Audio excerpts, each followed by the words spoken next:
At this point, Dark Souls 3 has been beaten so many times that it's getting difficult to think of challenges that no one's ever done before.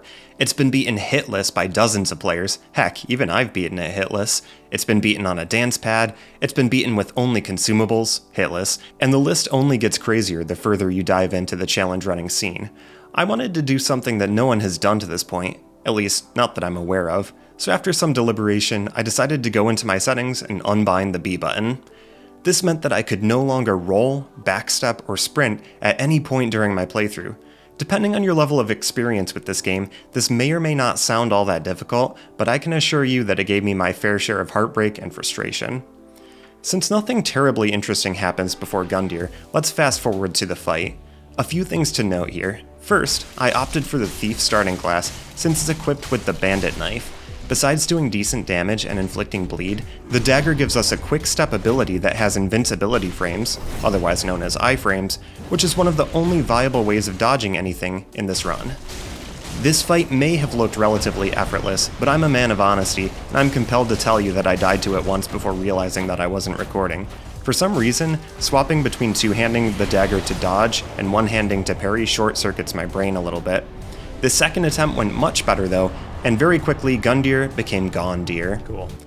Next, I picked up some consumables at the shrine and forged ahead into Highwall. This brings us to the next primary challenge of this run, running sections. Though DS3 certainly isn't the worst game in the trilogy when it comes to mobs, it takes a little finesse to run through areas like Highwall without engaging enemies. And when you take away the ability to sprint or roll, well, it becomes a little bit of a nightmare. Dude. The next boss of this run is Vort, also known as Ice Bear or Big Dumpy. He doesn't have a lot of HP, but he's immune to bleed, so I cracked open a gold pine resin for this fight. Especially early in the game, this resin provides a significant boost in damage. You'll notice that I get hit by one of his charges here. You see, I didn't know it at this point of the run, but once you run out of FP, the iframes you get from Quickstep are drastically reduced, to the point where dodging some moves is difficult or nearly impossible. This will be important in a little bit. I was hoping to land a fully charged R2 on Vort's head here to stagger him, but unfortunately he clipped into the wall a little bit and I struggled to connect. This made the fight a lot closer than I would have liked, but Vort was still defeated on the first try. We were off to a positively ripping start. Now, being the way I am, I wanted to flex a little bit, so I confronted Dancer next. To some, this may seem like a crazy choice, but since my dagger applies bleed damage, which is based on the percentage of an enemy's total health, it's actually quite efficient for taking her out, even at a low level. Ordinarily, I'm pretty good at this fight, but for some reason I just kept dying, and for the life of me I couldn't comprehend why. After several failed attempts, I cut my losses and moved on. Almost nothing interesting happened in the Undead Settlement, but I did take the time to pick up Flynn's and Chloranthy Ring. Chloranthy Ring increases stamina regen by 8 points per second, and Flynn's increases damage dealt by up to 15% the more you lower your equip load. These are both great to have for optimizing your build at low levels. I then ventured into Farron Keep to grab the Dream Chaser's ashes and 2 large Titanite shards, which enabled me to level my Bandit Knife to +4. I also infused it with the Sharp Gem to increase dex scaling, which is vital to having good damage later in the game. It was time to confront Dancer again with my stronger weapon, but I'm ashamed to admit that I died a couple more times before I finally made the realization that you need FP to effectively dodge with Quickstep. Once I had that epiphany, I got her first try. Next up was Sage. You'll see that having a +4 weapon here combined with the bleed proc results in very good damage, and besides taking a hit and a partial parry, the fight went pretty smoothly. At this point I was faced with the choice to progress toward the Deacons or confront the Abyss Watchers, and I felt my damage was sufficient for the latter option. I lit the 3 fires in Farron Keep to open the arena, and upon entering I was promptly flattened. However, I approached the second attempt a little more cautiously, waiting for safe opportunities to punish with backstabs. Daggers have a great crit bonus in this game, so my damage was more than serviceable, and the Watchers went down soundly on the second try. As for Wolnir, well, he's a joke. I used charcoal bundles for this fight and made sure to put in a little damage to the third bracelet before breaking the second. If you wait for a slam attack and keep your stamina high, this allows you to walk right over to the third bracelet and end the fight before he can pull out his sword or start summoning skellies. So far, so good. It was time again to pursue higher damage, so I visited everyone's second favorite vacation destination, Smoldering Lake, which has a wealth of large Titanite shards. There's also one Titanite chunk that drops from a Crystal Lizard here, and you can trade a Black Firebomb with Pickle Pea for a second, which enables you to level to +7 fairly early on. Needless to say, that's more than enough damage for this stage of the game. In order to progress further, we needed to head back to Cathedral of the Deep and fight the Deacons, since you can't cross the bridge to Irithyll without the small doll that they drop. Unfortunately for me, trying to get through the cathedral without sprinting or rolling is hell. The aggressive nature of the thralls, combined with incoming arrows and axe-wielding hollows, made this section an absolute nightmare. We're gonna kill this one. Oh! It's an ambush! It's an ambush, dude. Oh my god. No, I did not sign up for it. I didn't... Okay. Why are there so many? I'm dead. That's so unfortunate. Okay. I just needed the door! After a while, I cooked up a strat that involved casting Spook, which silences your footsteps, backstabbing this Grave Warden, and then killing enemies one at a time in this section here. Only to die immediately after opening the door. And then this happened. What the hell is this? With persistence though, I ultimately prevailed and Deacons went down without much of a fight. I employed strats from my Hitless experience that involved baiting all the Deacons to the back of the arena before entering Phase 2 and throwing some alluring skulls at the wall to allow for an easy kill. Now, if there's one thing that I love doing in this game, it's min-maxing. And so I decided that, instead of venturing through Irithyll next to fight Pontiff, I would visit the Consumed King's Garden and navigate through Lothric Castle to get the materials to upgrade my weapon to +9. Having a +9 weapon to fight before Pontiff is great, but you know what's even better than that? Fighting DSA early. I've taken to confronting DSA early in challenge runs because he's one of my favorite fights in the game. Typically, I'll employ a combination of intelligent spacing and strafes and listen for audio cues to do him in. But as you'll see, I was having a little trouble with my execution. The inability to sprint made positioning and strafing a lot harder. On my second attempt, I got to Phase 2 before spacing incorrectly for a shield slam. Funny enough, the exact same thing happened in my next attempt. Ultimately, I would begin to rely more heavily on quickstep because strafing just wasn't consistent without the ability to sprint. On the next attempt, I got a good way into Phase 2 before taking an unfortunate hit due to greed, and then missing a dodge because I was out of FP. And after being flattened a couple more times, I elected to set up Red Tearstone Ring, or RTSR, before the fight, which increases your damage output by 20% when you're on very low health. Since taking a hit on this boss is usually a death anyway, I figured I might as well have the extra damage. A new layer of difficulty was introduced every time I got to Phase 2. Once the second phase begins, Pilgrim Butterflies awaken on either side of the arena who have devastating ranged attacks. There are 3 distinct attacks, which I refer to as Small Meatballs, Big Meatball, and Laser. Each attack has a unique audio cue, and with a little practice you can reliably identify incoming attacks and respond accordingly. With Small Meatballs, you must continuously move to the other side of the arena to avoid a storm of projectiles. With the Large Meatball, the prevailing strategy is to put this pillar in between yourself and the butterfly that's spawning it. Finally, the laser attack just requires that you don't walk into it, so you need to make sure you don't move horizontally relative to the butterflies. On this attempt, I recognized that there would be a large meatball attack from both sides, which means ideally you have to traverse from one end of the pillar to the other based on which audio cue started first. In the heat of the fight, this can be quite confusing, and I didn't time it quite right. By sheer luck alone, I managed to avoid both attacks. After a few more exchanges, I knew I'd probably need to replenish my FP. Fortunately, a slam attack gave me just the window I was looking for. After that, it was just a matter of continuing to dodge during a dual laser attack and then a back-to-back volley of small meatballs. Finally, I was victorious, on my very first try. Only a few more bosses stood between me and becoming Elden Lord. It was high time to move on, so after killing Pontiff's dog and dressing up like an old man to bypass these very dangerous mobs, it was time for the old reliable of Hitless tech, Dungeon Skip. Well then. Ordinarily, one just needs to cast Spook and line up a backstep with a fairly forgiving positioning to execute this skip. Since I was unable to backstep, the quick step seemed like my best option. When that didn't work, I tried a fully charged punch, and, well, that didn't work either. As it turns out, the quick step is more than sufficient to cover the distance, but only if the animation doesn't get cancelled halfway through. Somewhat counterintuitively, I had been much too close to the edge on my first attempt, which cancelled the quick-step animation and didn't allow me to benefit from the distance of the ability. After some additional tomdickery leading up to the fog wall, it was time for Jorm. I would not be opting to use the Storm Ruler, as that would require switching back to the Bandit Knife and two-handing it anytime I needed to dodge, which just wouldn't be viable. Instead, the best strategy is to try to land attacks on his right hand, which quickly builds up stagger damage. Once Jorm is staggered, you can land several hits on his head, as well as a riposte, for massive damage. Though the abysmal range of the Bandit Knife led to some difficulty, the first fight was going remarkably well, until I ran out of FP and had no more Ashen Estus. With only 5 iframes to dodge Jorm's attacks, death was inevitable. However, I wised up before the next fight and switched my allotment to give me 4 Ashen Estus, which provided more than enough mana to dodge for the duration of the fight. Jorm was vanquished on the second attempt.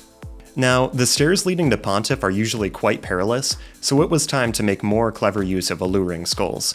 I'll just let you listen to the live audio for this part. Skull, ow, 1, 2, 3, and skull, and 1, 2, 3, and skull, frick, and 1, 2, and 3, and 1, and oh my god. This is just horrible.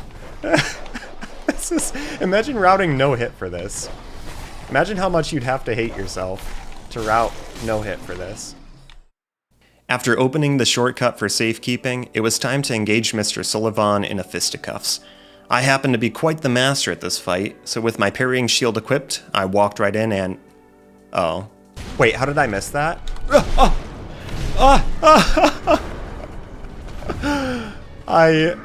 What did I do, dude? Okay, from this point on, I don't know how to fight the boss, so... okay.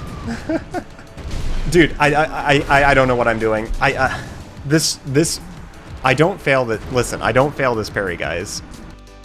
On this attempt, I could have killed Pontiff, but the fight was honestly so embarrassing that I boned out so I could get a cleaner attempt for this video.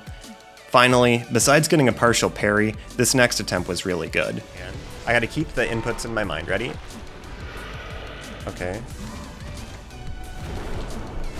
Okay. It's a partial, but I'll take it. I'll take it.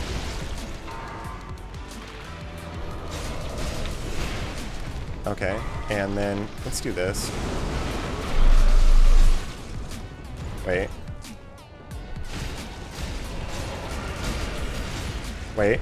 Ah! There we go, dude. Once Pontiff had ceased pontificating once and for all, I trudged onward toward Aldrich. It's not necessarily common knowledge, but there is a science to Aldrich's teleporting. The arena is basically divided into 4 quadrants, and he'll spawn opposite the quadrant you're standing in when the teleport takes place. Timing is very important here. You need to be close to him when he spawns back in, or he'll do extremely dangerous ranged attacks. This is particularly important in Phase 2, when his arrow attack has tracking and is nearly impossible to avoid. Usually, the best strategy is to put in a bit of damage, less than 1650, in Phase 1, and then wait for an attack with a very long cooldown to do as much damage as possible before sending him to Phase 2. Unfortunately, Aldrich spent figuratively 6 hours giving me all the attacks I didn't want and teleporting back and forth. Ultimately, I decided to punish this upward thrust attack instead of the forward sweep I had been waiting for. Interestingly enough, in Phase 2, Aldrich gave me the good attack right away, and I was able to make short work of him with the extra damage from a charcoal resin and a bleed proc. Since we'd fought DSA early, only 2 bosses remained in the run. Before that, however, we'd need to navigate the Grand Archives. The Crystal Sage here can make running through the archives very perilous, so it's best to take her out beforehand since she doesn't respawn. I applied rotten pine resin to my knife for its lingering damage, and then for some reason, I tried to parry Sage with my sorcerer's staff. The second time, I wised up and managed to get my shield equipped just in time for a partial parry. A bleed proc allowed me to do enough damage so that the poison status effect would finish her off. A young white branch helped me to get past this really obnoxious gargoyle by cosplaying as his cousin, and then I used some alluring skulls to avoid the NPCs on these stairs and grab the shortcut. The next section, affectionately titled The Death Stairs by Hitless runners, required a wealth of alluring skulls, and I ended up taking an arrow in the back due to inoptimal skull placement. Still, I managed to make it to the elevator relatively unscathed. This provides a safe run-up to the Twin Princes fight from the Dragonslayer armor bonfire, and easy access to a Titanite slab, which allows you to fully upgrade your weapon to +10. It was now time for the penultimate boss fight, the Twin Princes, which is considered by some to be one of the harder fights in the base game. Though my first attempt was cut short by an ill-timed dodge, my second attempt went much better. Many of the prince's attacks are strafable, which provides plenty of opportunity for aggression, and allowed the bleed on my bandit knife to do some serious damage.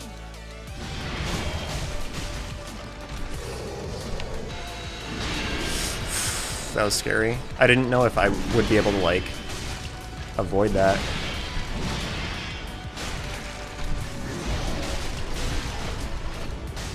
Nice, dude. Okay. Okay, let's go. Oh. Okay, I gotta watch my FP here. Oh no, come on, man. Okay, I'm gonna do this, actually. And this to get more damage.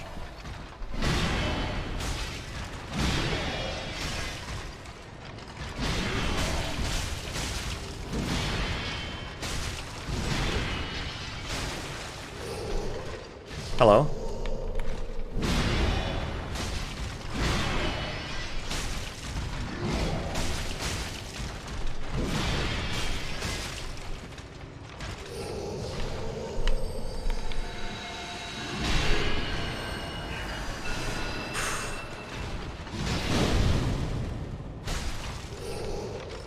Hello?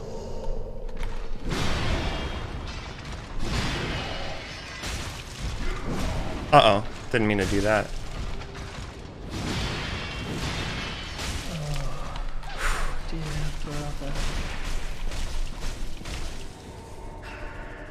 I was beginning to hit my stride with this no B button playstyle, and the soul of the princes was claimed with relative ease. Having returned Lothric and Lorien to their resting place, only one boss remained: Soul of Cinder. In my view, Cinder stands as the single hardest boss fight in the base game, and one of my favorite boss fights of all time. He is relentlessly aggressive, has a vast variety of movesets, and when homing Soulmass carries over into a melee phase, he can be legitimately terrifying. Despite being decimated just a few seconds into my first attempt, I was undeterred, and marched right back in, only to be promptly plastered to the proverbial pavement. This happened a couple more times, but despite the setbacks, I remained steadfast. In this attempt, Phase 1 was going fairly well until I took a couple hits to his magic attacks. He then transitioned into curved sword phase, and I had to create some distance until he switched movesets again. Finally, after he changed to his spear moveset, I was able to finish off Phase 1. From here, I'll just let the rest of the fight play out. Oh.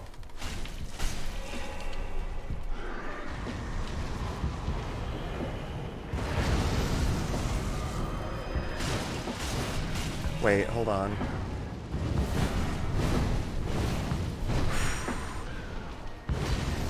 Alright, here we are.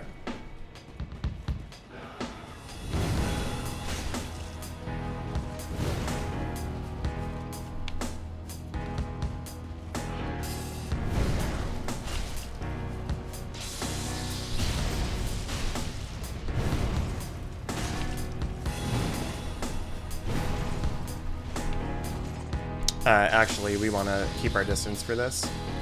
Uh-oh, this could be bad.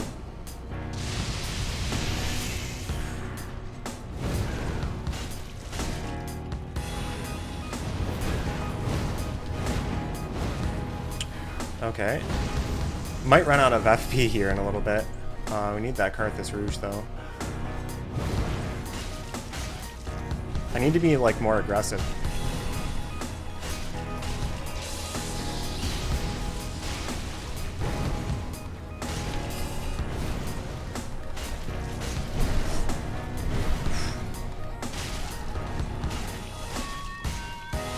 And there you have it, Dark Souls 3 completed without ever pressing B. Though it took some time to adapt to the playstyle necessary for this challenge, ultimately the task proved to be quite manageable, and dare I say it, I had fun. I guess this goes to show, with persistence, you can be whoever you want to be. So then, having overcome every obstacle to become the Lord of Cinder, only one question remains. What's next?